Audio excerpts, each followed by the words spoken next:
It's Hasidic music every morning. What, that? I think so in the kindergarten. It's from across the street. Yeah. In the kindergarten. Oh, so it was probably a bell or something from the school. Like this time to school. It is a big Yeah. school. Okay. We're going to tests, which is page Kuf tests.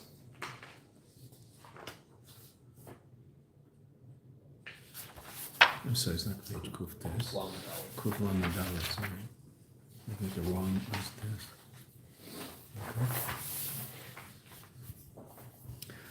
Okay, so we had finished the order of things in the mimer, in the Friedrich Rebbe's mimer, and now the Rebbe is explaining Pshat in the Pasuk.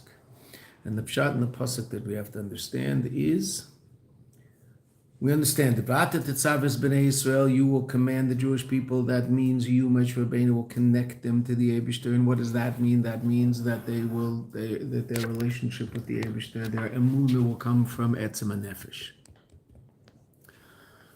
Etzem neshama. Veata tetzave means you're the raya mehemnim. You nourish the emunah of the Jewish people, nourishing the emunah, not nourishing the yidden. You're nourishing their emunah, that their emunah should come from etzem nefesh. And we talked about the ramifications of that. That will ultimately, the most powerful expression of that is kosis lamar. In a time of golus, they will express mesiras nefesh. Okay, so the mimer was all put together. The problem is in the pasuk, it says ve'ata tetzave b'nei Yisrael. You should command the Jewish people. Ve'yikhu elecha shemen zayzach, and they should bring to you shemen zayzach, which we said that we were bringing an elevation in Moshe Rabbeinu. Kosis lamar. So in the pasuk, v'yichu elecha shemen zayzach, that whole clause of the pasuk of the Yidden bringing oil to Moshe Rabbeinu, which brings about an elevation in Moshe Rabbeinu, that seems to be an interruption in the flow of the pasuk. Now, obviously, it's not right, but we don't understand why that's stuck in the middle, in between Veata tetzave b'nei Yisrael, which is you'll connect the Yidden to the essence of their being, kosis lamar, and that essential connection will be expressed in mesiras nefesh in the time of golus, and the most powerful expression of that connection is the mesiras nefesh at the time of golus. That's kosis lamar. That's Veata tetzave and kosis lamar, and that's the Friedrich Rebbe's mimer. But what about the pasuk? What about the clause in the middle? V'yichu elecha.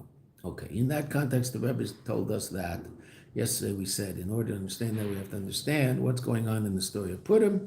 That the Yidden accepted that which they'd only begun to accept at Har Sinai. They now accepted fully at the time of Purim.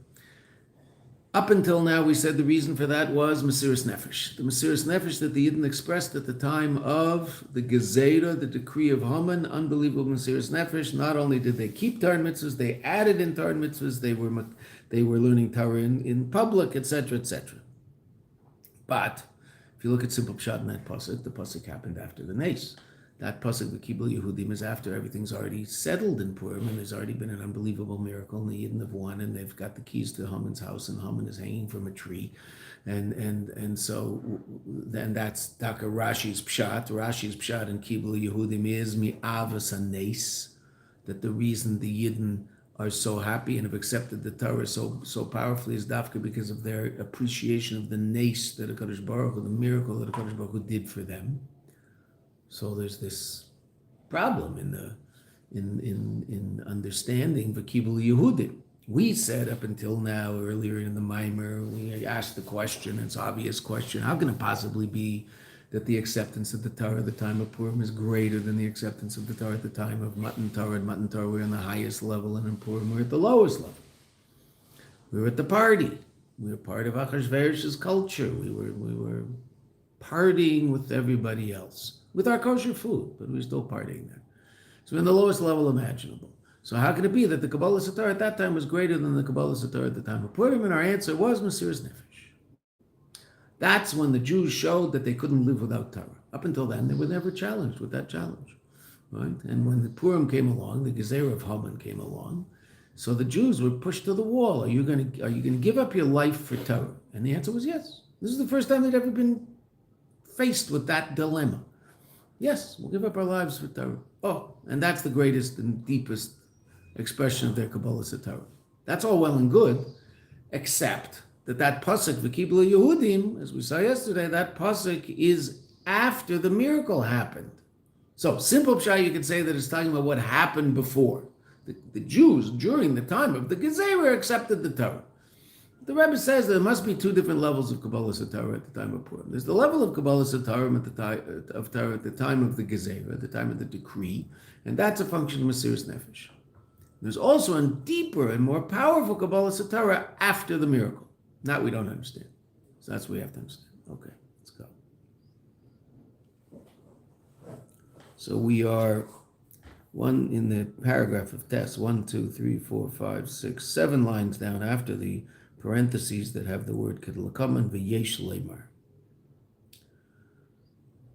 Right, we just said that there must be two different levels of Kabbalah Torah. Kabbalah Torah at the time of the Gezerah and the Kabbalah Torah after the Nes, which was what Rashi said. V'yesh lemar shal derech zeh similarly hu b'negei kosis lamar. Also relative to the idea of kosis lamar, there's two different levels of the crushedness of Golus bringing about, kosis, the crushedness of Golus bringing about a revelation of the ma'or, the luminary in the neshama, essence in the neshama. Just like there are two different levels of Kabbalah Torah, there's going to be two different levels in Mesiras Nefesh, but we're going to actually end up calling one Mesiras Nefesh and one kosis lamar. We'll see.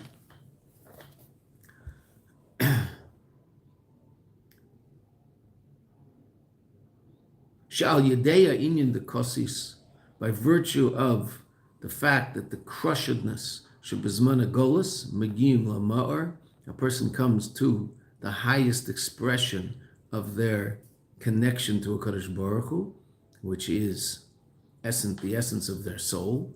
That's revealed through their Mesiras Nefesh. That's what we've been saying up until now. It's a lot to do with this Parsha Shmeis, right? Shmeis is the one parsha of all of the parshas that we've been reading that is all Golus. Right?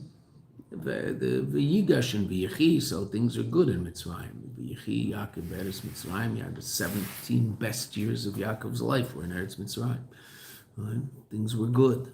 Right? Veata and Bay start the whole process of the Geula. Veata is 7 of the 10 makers, and Bay is the end of that. And the ultimate Geula, the exiting the Yetzias Mitzrayim, the exiting Mitzrayim, that's Parshas Bay. The Parsha that's all Golus is Davka Shmeis. This Parsha. And this Parsha, interesting enough, it's called Shmeis, and it begins with the names of the Shvatim, and we're told a number of things about that. One of the things we're told is that as long as the Shvatim were alive, we weren't in Golus. So the beginning of the Parsha actually mentions the fact that somehow we're not yet in Golus, even though simple pshat, that's what's going on, right? The idea of the first Rashi in the Parsha talks about the fact that the Eibusher mentions the names when, why? Because he loves us. His chiba, his dearness, he mentions his name, and the Rashi brings the medrash about the counting the stars, right? Count them when they come out, count them when they go out, go back, right? So there's the idea of Shmeis is actually something very positive, and yet the whole parsha is all about Golus. The idea of a shame itself, the whole idea of a name. On one hand, the name. My name is unnecessary to me. The reason I have a name is that you can call me something. Right? I don't need a name. Right? So my name has very little to do with who I am and what I'm about. On the other hand, you say a name is dafka, an expression of the etzem of the person. It's such that when a person's passed out and you call their name, they often wake up.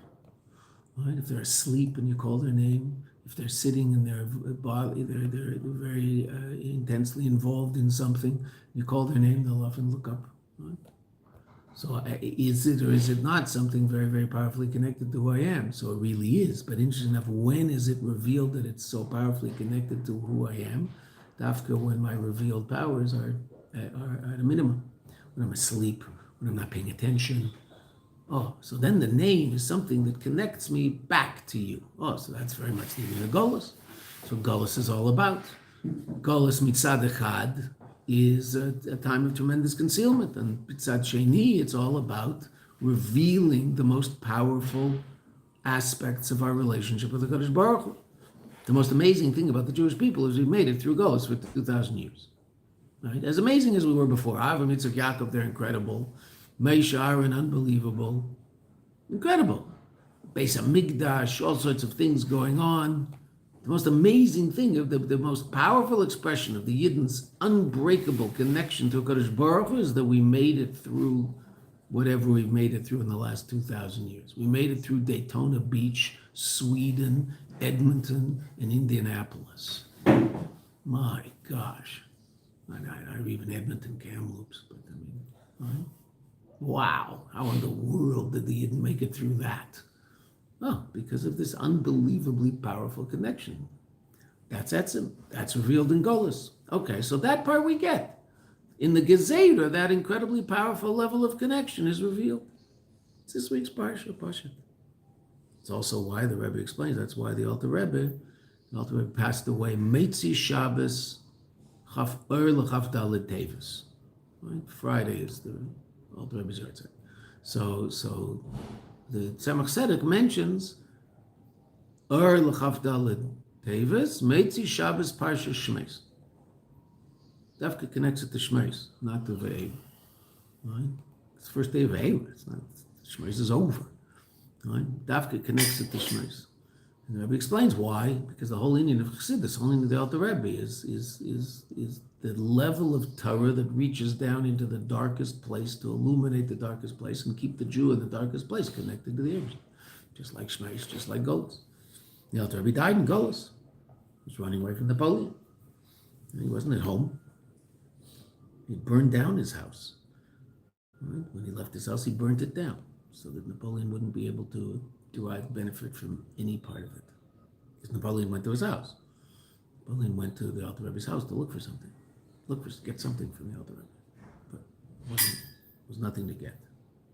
All right, so that we get. That's the Indian of Kosis Lamar. So that we've been saying up until now. Tishnei and Yonim B'zeh. There's going to be two different levels of Kosis Lamar. Just like there's two different levels in Kabbalah Satarah, so there's two different levels in Kosis Lamar.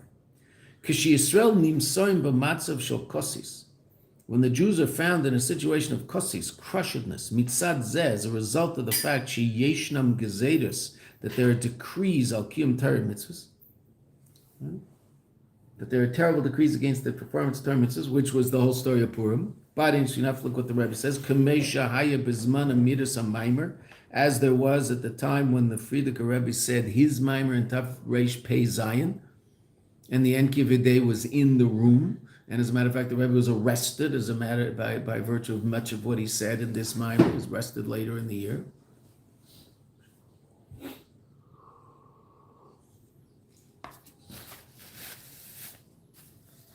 He talked about it at the beginning of the maimer. When the Frierdiker Rebbe said the maimer the second time, the Rebbe said it in Leningrad, and then the Rebbe said it in Moscow. So the Rebbe said it in Moscow, the NKVD was there. And the Rebbe's mother was begging the Rebbe to stop saying the mic. Rebbe ripped his shirt open, bared his heart. Talked about the need for Mesiras Nefesh. He said there's a modern day Haman. This is going to make you friends in Stalin's Russia. There's a modern day Haman. He too will be defeated. Well, that's a very, very easy thing to say in Stalin's Soviet Union. So the Rebbe was taken to jail and the death sentence was passed against him. Right? Okay, so when the Rebbe was saying the Maimer, it was a terrible time. The Frierdiker Rebbe. Kameshai b'zman amidas ha-Maimer, v'al yedei zeh magiyim lamar al yedei Mesiras Nefesh alem. And by virtue of the Mesiras Nefesh of the Yidden at the time of the terrible gezedas against Torah mitzvahs, so that reveals the essence of the soul. That reveals the ma'or, the luminary, not the not the light of the soul that emanates down into the body, but the ma'or, the luminary of the soul that is the source of that light. Essence. That's one aspect. So we've talked about that, the whole Maimer. But there's something new. And this we haven't seen yet. That even where the Yidden are found in a state of harchava, found a state of, harchava means breadth. It means things are good. There's not lachatz, there's no pressure, there's room. Harchava begashmias, things are good in gashmias. V'gam harchava b'ruchnius. Also harchava in ruchnius, also spirituality. Things are good in Gashmis and things are good in ruchnius. Jews have where to live. They have how to make a living. They have a myriad of schools to choose from in terms of where to send their children. They can daven in the shul around the corner or walk a little farther to the shul that they like more farther away. No one's bothering them. Unbelievable. Archava b'gashmis ruchnis. What was that like? After the miracle in Purim, things were amazing. Esther's the queen. Mordechai is the prime minister. Things are incredible. Elo, but what? There's a problem. Shem nimtzayim b'golus. They're in golus. Things are good, but they're in golus. What's that? Al derech hamatzav shayla achre hanes de Purim. Similar to the situation that was after the miracle of Purim. What does it say in the Megillah? Shli Yehudi ma'isa erev simcha v'sasan vikar. Never heard that pasuk. I guess you never said Havdalah in your life, right? Okay, so we say that all the time. Yehudi ma'isa erev simcha. It was good for the Yidden. Erev simcha, and the Chazal Paskan, that Chazal Darshan, that's referring to Tefillin and Torah and Bris and all sorts of good things.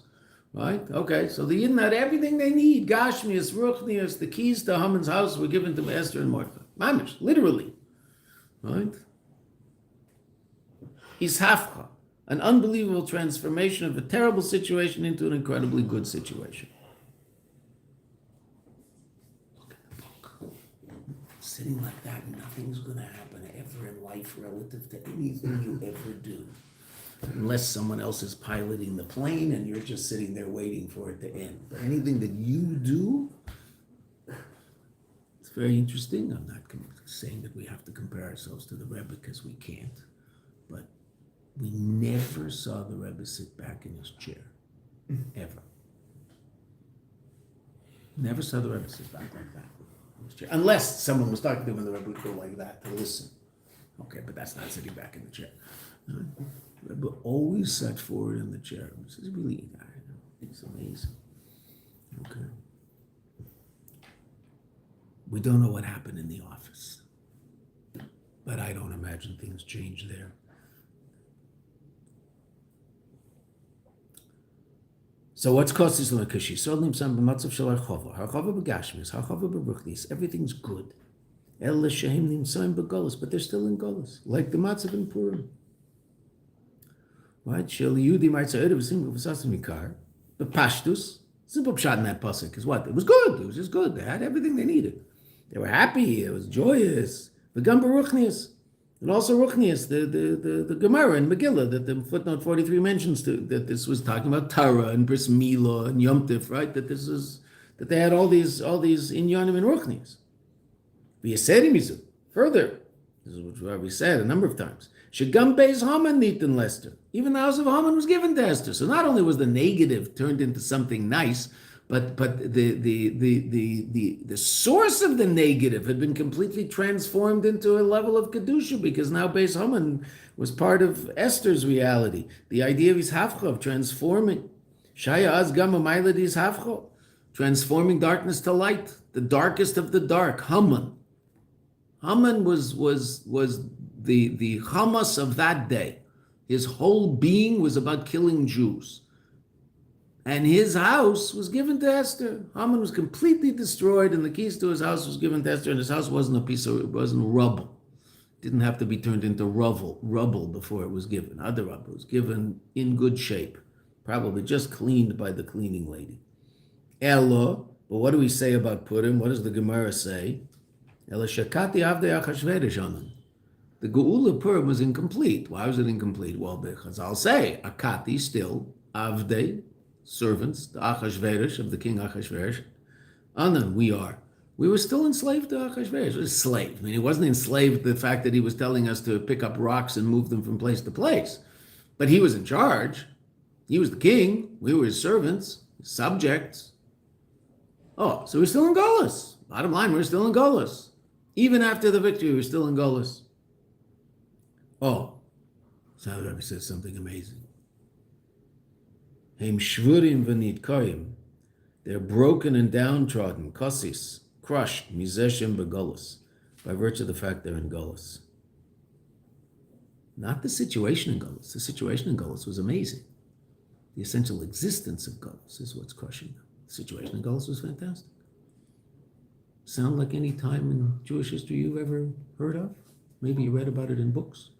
Or maybe you wake up into that situation in Golos every single morning when you wake up. The Golos we live in is really quite astounding. There are people trying to kill us, but we also have an army to protect us. So there are people dying, and we're living in a rather bizarre time. And it actually is teetering on the edge of it being chas v'sholom, it should go into that abyss. But, okay, turkeys first. We'll see what happens next. Signs on storefronts, no Jews allowed. Well, we'll see how far that spreads. Right? Is it far from that to a storefront in New York City? No. There's certainly people who would love to do that right now. It's illegal, Baruch Hashem. They wouldn't get very far. And no Jews would step foot in the place. As soon as Jews saw the sign, they said, well, you can gay fife and we'll buy over there. Okay, fine. You'd lose a lot of business. But are there people who would like to do that? There's definitely people who would like to do that. Okay, Beseder. But that being said, the gullus we're in is still a pretty good gullus. Right? Get up in the morning, have a cup of coffee, nice warm mikveh, 3 pools in the mikveh. If you don't like that mikveh, there's another 4 within 10 blocks. Right? You want to learn Torah, you get out of bed and you learn Torah. You don't want to learn Torah, you stay in bed and you don't learn Torah. Right? Wow, what a good gullus. Right? Okay. So the Jews should be dancing in the streets. So we takar b'simcha. We're very, very appreciative of how good the Eibishter is to us. But hopefully we're also completely crushed by the fact that we're in Golus. Why? Things are good. Val yedei kosis di Yisrael, mizeh shenimsarim b'Golus, and by virtue of the fact that the Jews are crushed by not the matzav in Golus, not the situation in Golus, but the etzem metzias of Golus, the essential existence of Golus, is crushing the Jew. His situation in Golus is fine. Adarabba. That doesn't mean everybody has it good. Right now, there are people who are being meiser nefesh b'feil mamish, so that you and I can have it good. Right? Not conceptual in any way, shape, or form. They're putting their life on the line so that we can have it good in Golus. Okay. Right? No question about that. But the Jew is crushed not simply by virtue of the fact that such a reality exists. He's crushed by the fact that there's such a thing called Golus. Because most Jews are not affected by that directly. There are many that are, but most aren't directly affected by it. And how do you touch that ma'or? By virtue of the crushedness of the fact that I'm in Golus, not just the crushedness by virtue of the terrible situation in Golus. So interestingly enough, though, we're seeing both today. We've seen an incredible awakening of Jews as a result of the horrific attacks that happened on Simchas Torah. All of a sudden, Jews wake up. Whoa, situation in Golus isn't so good. Wow, I better be Jewish. Okay. So now we saw that, and we saw an incredible awakening of that. But it's still the general situation is quite astounding. I mean, haven't had it this good for forever. Right? Just go to a supermarket. You have to think about these things and appreciate these things. Go to a supermarket, a frum supermarket, where all the products are kosher. It's packed with people. You can't get in the parking lot. And they all have a shopping cart full of food, full of bracha from HaKadosh Baruch Hu. Shopping carts, full of it. When did Jews ever have that? When did anybody ever have that? Yidden living in Russia in 1712 had shopping carts full of food, right? They bought an extra 3 green peppers just in case. Red peppers. My wife likes red peppers. I don't buy green peppers. I don't know why I said green peppers. I haven't bought a green pepper forever. But you know what is good? green pepper, brown rice, and cream cheese. Now, it sounds horrible, but it's actually very good. I used to eat it as a kid. I haven't had it for ages because we don't have any more green peppers. They're around. Someone else does the cooking. Okay? So, I do better than I do. So the bounty is unbelievable. But we just take it for granted. No one even had the fetch. Oh my gosh, I couldn't find the right shampoo. Yeah, there were only 14 types of shampoo on the shelf, but the one I wanted, which is the rose red double, triple conditioner shampoo with cocaine mixed in, that one wasn't in the shelf. That one wasn't there. And so I come home depressed. My shampoo wasn't there. How many bottles of shampoo were there? Right? You need some shampoo. You want to keep your beard nice and fluffy and right? Head and shoulders, 2 in 1. Right? Not good for the beard. Very good for the beard. This beard's been having that happen to it for 40 years. It's doing just fine. I don't know, 35, whenever they came out with it. It's just fine. Hasn't fallen out yet. Anyway, Baruch Hashem. So the Gashmias is amazing. Ruchnias, any Jew who wants to go pick up a siddur and daven somewhere is allowed to do that. No problem. Wants to put on tefillin? No problem. Wants to keep Shabbos? No problem. Wants to eat kosher food? No problem. You're in the middle of nowhere. Walk into any supermarket in the United States, you'll find enough kosher food to keep yourself busy for a long time. Right, first of all, you don't have to even worry about trumas and maestros, so it's very easy over there. Just buy fruits and vegetables. Okay, beside. But there's all sorts of other stuff. Unbelievable. Everywhere. I was once in, what was the name of the place? Oh my gosh, I can't believe I forgot it. Odessa. Odessa, Ukraine? No, Texas. There's 2 towns, Odessa and some other. One's the business and one's the middle class, workers. It's an oil country in Texas. So I had a student from there and I went to visit his family. So I spent the day there. It wasn't Odessa, it had some other name. Anyway, whatever. Middle of nowhere, mamish. So the guy who picked me up at the airport and took me, he arranged a hotel, so I was in a hotel, and he said, you need some food, fine. So we went to an Albertsons, and I was there for one day. He filled up the cart of food. I left so much food in that hotel room, I didn't know what to do. I kept saying, no, yeah, this is kosher. He filled up a cart in this town in the middle of nowhere in Texas with kosher food. Filled it up. I didn't want any of the food, but he was insistent. Okay, so unbelievable. Tough gullus. But still, the Yid should be crushed not by the situation in gullus. The situation in gullus is amazing, but by the etzem metzius of gullus. What does that mean? The inyanu, the Rebbe explains at the top of the next page. Ve'inyanu. The fact that the Yidden are broken by this, that they're found in gullus, even though they have tremendous breadth in Gashmias and in Ruchnias, schools, shuls, it's absolutely amazing. It's absolutely amazing. Now with these things, you want to shir in Torah, wherever you are, just turn it on and you'll get the biggest rabbanim all over the Jewish world teaching Torah in the most sophisticated way. It's unbelievable. You want to learn Chassidus? This thing knows so much Chassidus, it's unbelievable how much this thing knows Chassidus. Unbelievable. You can listen to Yossi Paltiel in English and Asher Farkish in Hebrew and Yolkan in Yiddish and whatever you want. This is unbelievable. Oh, so why is the Jew crushed? Things are good. Ki ritzayna amiti shel kol echad Yisrael, the true desire of every Jew, whether this is conscious or not is obviously the question. It might not be conscious.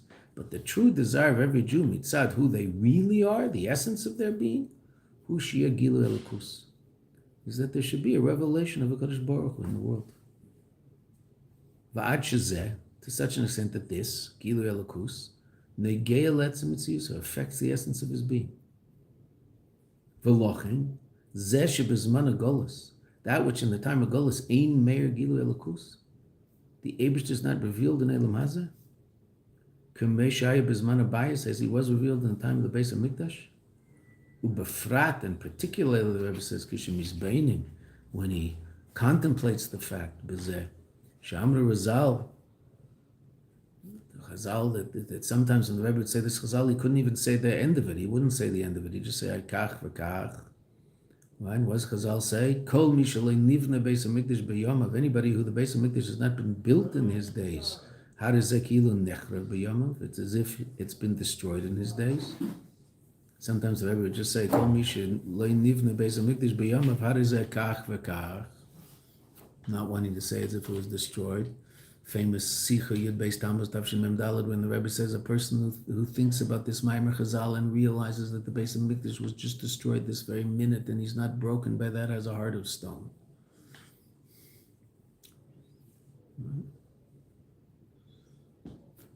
What's the simple pshat in the Chazal? Not just simplest pshat in the Chazal. Since every generation has the potential to build the Beis HaMikdash, if a generation passes and doesn't build the Beis HaMikdash, so it's as if it was destroyed in their days, because they had the potential to build it, and they didn't build it, so it's as if it was destroyed right now. And every single one of us has the potential to build it. So a Jew thinks about the fact that the Eibush is not revealed. He's not thinking about, oh, I wish Mashiach were here because then all my problems would be done. He's bothered by the fact that the Eibush is not revealed in the world and the world is full of sheker, and that sheker bothers him. That sheker bothers him not because it disagrees with him and he doesn't like people disagreeing with him. Right? It makes me nervous. Right? I need my space. Right? No. He doesn't like the fact that the Eibishter is not revealed in Elam Hazeh, and so people say things that are completely contrary to what the Eibishter wants. That bothers him. Why? Because his true desire, the true desire of every single Yid, is that the Eibishter should be revealed in Elam Hazeh and that everybody should bathe in his glory. That's what a Jew wants. Why? Because that's what the Eibishter wants. And since the Eibishter wants it, so then we want it. Hine mizeh atzmei. From this itself, fifth line, from this itself, not this situation. The situation in Golus is amazing. But the very fact that he's still in Golus, and what does that mean? That Shechina B'Galusa, that the Eibishter is in Golus, and the Eibishter isn't revealed, which is what the Jew really wants. Mizeh atzmei is in ganzen zu treiselt. He's completely crushed. Kosis. Wow. Now look what the Rebbe says. I wonder who he's talking about. V'gam kishu b'darga nailis b'yesem. Even if a Jew is on a very high level. So a Jew is very, very powerfully connected to a Kadosh Baruch Hu, who's worked on himself and he's become a person who's incredibly sensitive to godliness. Shemeir etzlei gila elokus. That it shines by him, a revelation of elokus. But dugmas agilu is similar to the revelation Shai Bezman Habayis, like the revelation that was in the time of the Beis HaMikdash. Look in footnote 47. It's just a well-known thing. Lahar mir yedua she lifnei Rashbi leinechrav Habayis klal. That the Rashbi, even though the Rashbi lived at the time of Korban Habayis, right? He lived soon after the destruction of the temple. He was a Tana. You say by the Rashbi, there's no Korban Habayis. It didn't affect it. Meaning his connection to Kadosh Baruch Hu was exactly the same as it was at the time of the Beis HaMikdash. Aye, but what? But the Eibishter wasn't as revealed as he was. That's what bothered the Rashbi. So even though if there's a person who's incredibly powerfully connected to Elokus and therefore experiences godliness in every thought, in every speech, in every action, in everything that the person does, in every event, they're completely and totally connected to a Kadosh Baruch Hu. Golus doesn't affect them like it affects most. Mikol Mokem. That person. I wonder who that is. Mikol Mokem. Mizeh shebachlolas ha'olam. The fact that in the world in general, ein meir agilui, this revelation is not shining. Muchach. That shows clearly, Shegam Gilui Shemer Etzlei, even the revelation that shines by him, who Gilui Mugbal is limited. Whatever revelation he's experienced is obviously limited because it's only by him. They say, obviously this is only something I've heard, it wasn't something I experienced in my life because I wasn't alive. It's hard to experience things when you're not alive. Just general rule in life, right? So they say that in the times of the Frierdiker Rebbe, when the Rebbe used to verbring, when our Rebbe would verbring, in the times when the Frierdiker Rebbe was still in 770, and there, but the Rebbe used to verbring, not a lot, but he would verbring a few times a year. So evidently the Rebbe would often say, "Der Schwer hat Mashiach in the cupboard." My father-in-law has Mashiach in the cupboard. I mean, if you go stand by my father-in-law, so you experience Mashiach, you experience clarity, you experience revelation. There's no concealment. You know exactly what's real, what's not real, what's proper, what's improper, what's necessary, what's not necessary. It's absolutely clear. What's the problem? It's not on Kingston Avenue or Eastern Parkway. It hasn't come out of the cupboard. There are places of absolute clarity. Right? A person can sit down, learn a Immerse Chassidus, and come to a state of absolute clarity about what's real, what's not real, what's important, what's not important, what's necessary, what's not necessary, what I should be doing with my life. Okay. But then when I close the mimer and I go back to where I usually am, is it clear there? No. Why? Well, because the Eibusher is not revealed there. And so it might be hard for me to have that clarity there. Okay, so that also means that my clarity at the time of the time when I was in a state of clarity, that also wasn't complete, because it was absolute, then it would be unlimited. It's obviously limited. Why? It's limited to that space and that time and me. Right? So the fact that Mashiach's in the cupboard in 770, okay, Beseder, but that means whatever that is limited, the Rebbe says. Why? Because it's not spread out everywhere. Right? So even the revelation by that person for whom the Eibusher is revealed, it's limited. Shemer etzlo gilui mugbal. Why? That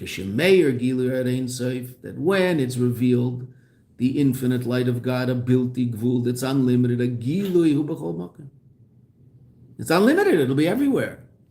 So the very fact that it's one place and not another means it's not unlimited.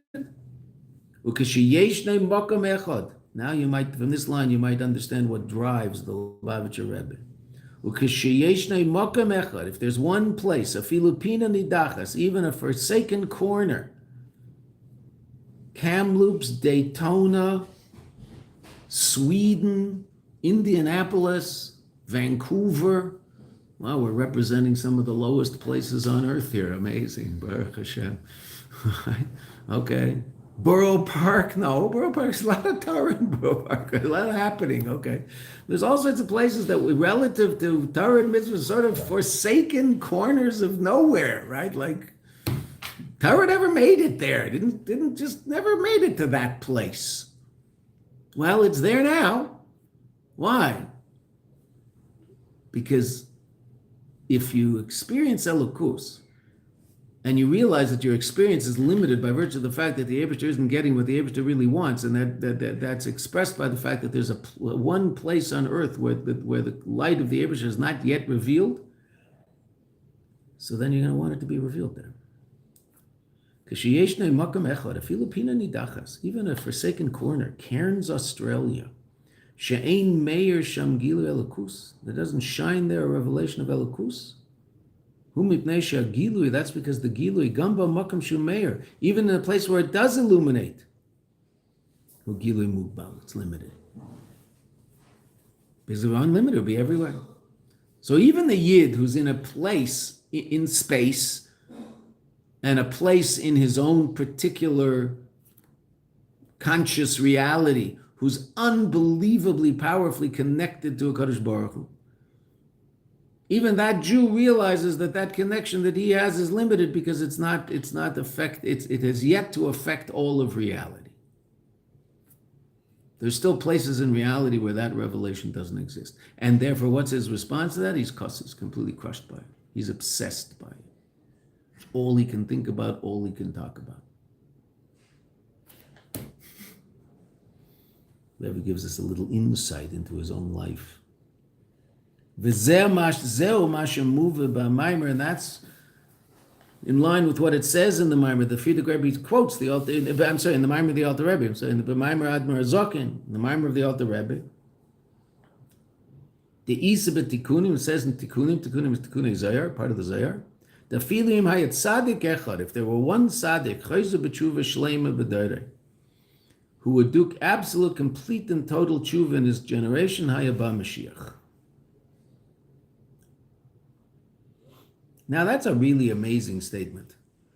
And the way most people explain it is that's probably someone other than Mashiach himself, than the Mashiach of the generation. Every generation has its Mashiach, right? So the way it's explained in the Rishonim and Achronim that every generation, since every generation is fit for Mashiach, and Geula could happen at every moment, so then there must be someone in that generation who's fit to be the Mashiach of that generation. Okay, so then you would assume that that person is not necessarily part of this equation, right? But maybe yes, maybe no, who knows, right?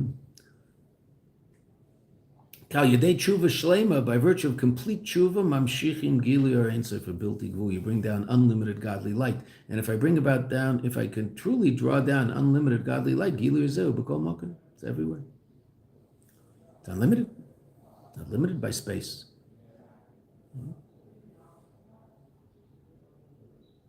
Which is also, interestingly enough, the difference between Bias Rishon and Sheni on one hand and Bias Shlishi on the other.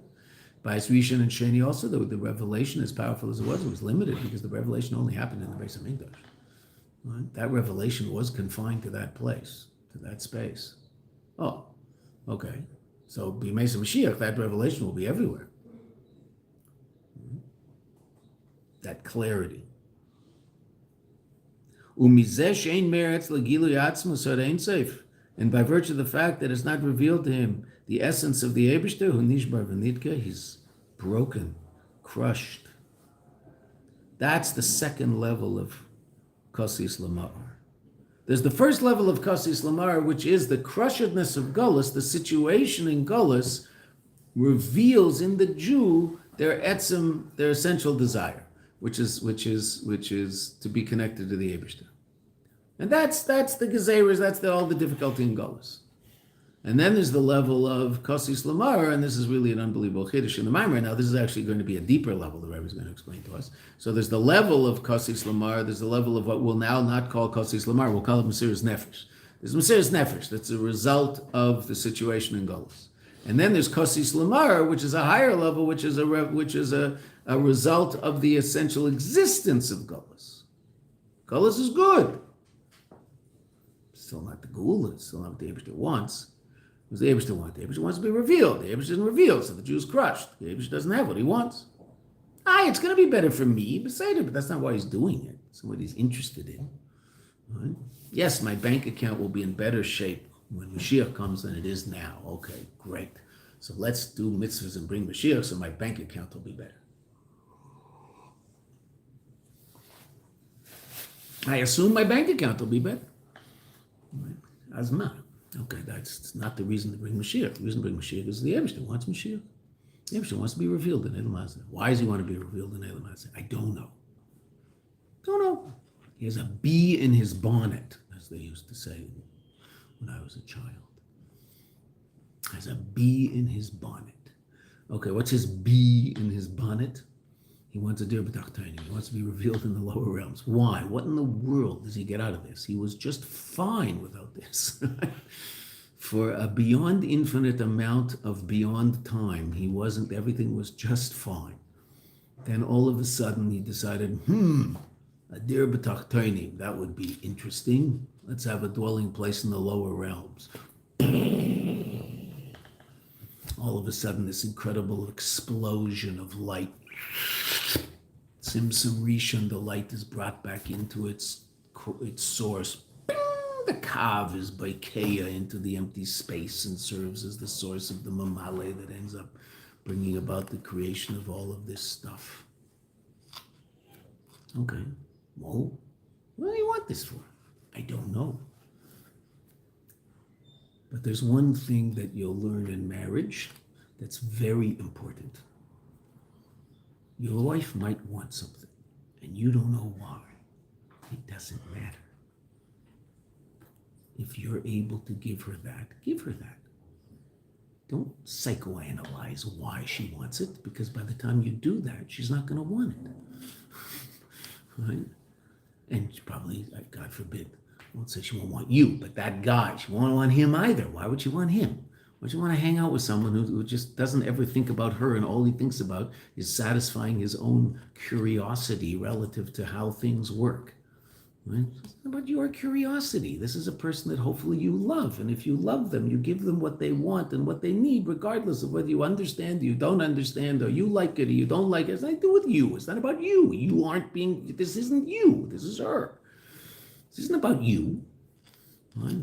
People hear a story and immediately, well, I don't know whether I can. The story wasn't about you. It was about mental futterfaust. So no one said you could do this. Mental futterfaust did this. Why? Were you in this story? People immediately, it's all about me. Me. She wants what's good for her, and who says that's the same thing? And so it's very difficult for those two people to get along. A, B, C, D, E for me. And she's thinking that I'm supposed to do F, G, H, Y, Z for her. Okay. So I'm upset and she's upset and it doesn't work. So too with God.